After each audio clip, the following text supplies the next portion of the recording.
we will conduct a respectful race, and we will make sure that every does too, and that's important. But there are stark differences between us. So we're going to be spending a lot of time, and after I whip his, you know what, in this debate, we're going to be going out 24/7. Nancy Pfotenhauer is Senior Policy Advisor for the McCain campaign. Nancy, great to see you on this Monday. So McCain, great to see you. McCain says he's going to whip Obama's you-know-what in the debate. He's also expected to say in his speech coming up shortly that he has Obama right where he wants him. In what way?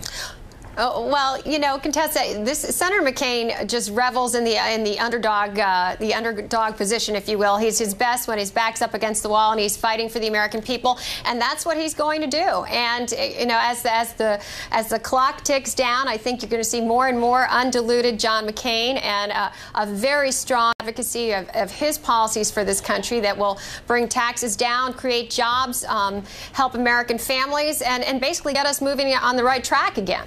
It's interesting, Nancy, because just as we've been speaking, we've had a statement come into us from the Obama campaign. This is from the communications director saying, quote, less than 12 hours after his campaign announced that Senator McCain would finally have some new ideas on the economy, he decided it was more important to give a new political speech about where he is in the polls. But the American people know that this election isn't about who's up or down. It's about who will change the disastrous Bush-McCain economic policies of the last 8 years. I'm reading that verbatim. What's your reaction? Well, you're not going to, I was going to say, you're not going to let him get away with that. I mean, it's almost amusing. Senator McCain has come out with solution after solution as the country has faced its crises, whereas Senator Obama has played it safe and just done kind of the press release, arm's length distance approach. So whether it's protecting seniors with 401ks or whether it's protecting homeowners and making sure that it's not just big investment banks that that are helped through this rescue package, you know, and so that when we come out with proposals,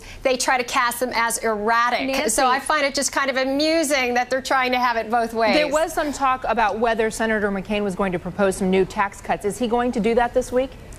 Well, I think what you'll see, Contessa, is that we'll continue to assess the situation and make recommendations anytime we think that there's no plan for a change that we can make that will help individuals. But there's no plan for new tax cuts. Well, let me say right now that Senator McCain, we are always looking at the situation and making assessments about what needs to be done, which is why you've seen us come forward and Senator McCain come forward with his plan on 401ks. But no plans.